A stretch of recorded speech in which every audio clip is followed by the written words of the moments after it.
तर मंडळी, आज आपण बघणार आहोत ओल्या नारळाच्या अगदी सोप्या पद्धतीने तयार होणाऱ्या वड्या। नारळाची वडी बनवण्यासाठी मी हे ओलं खोबरं घेतलेलं आहे, त्याची पाट काढून टाकलेली आहे आणि ते कट करून घेतलेलं आहे। त्यानंतर साखर घेतलेली आहे आणि ही वेलचीची पूड घेतलेली आहे। आता आपण हे मिक्सरला बारीक फिरवून घेऊया। बघा, आपण अशा प्रकारे हे बारीक करून घेतलेलं आहे। अशा प्रकारे आपण हे कढईमध्ये खोबरा किस थोडा वेळ भाजून घेऊया। यामध्ये आपण साखर सुद्धा ऍड केलेली आहे। आपण आता ही यात वेलची पूड घालूया। हे बघा, साखर बऱ्यापैकी यात मिक्स झालेली आहे। याचा आपण घट्ट असा गोळा होईपर्यंत मंद आचेवर हे होऊ देऊया।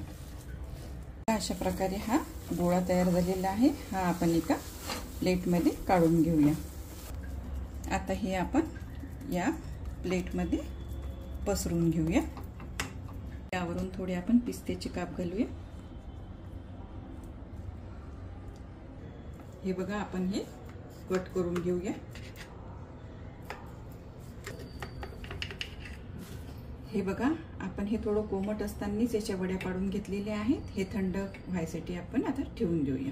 हे बघा, अशा प्रकारे आपल्या सुंदर अशा नारळाच्या वड्या तयार आहेत।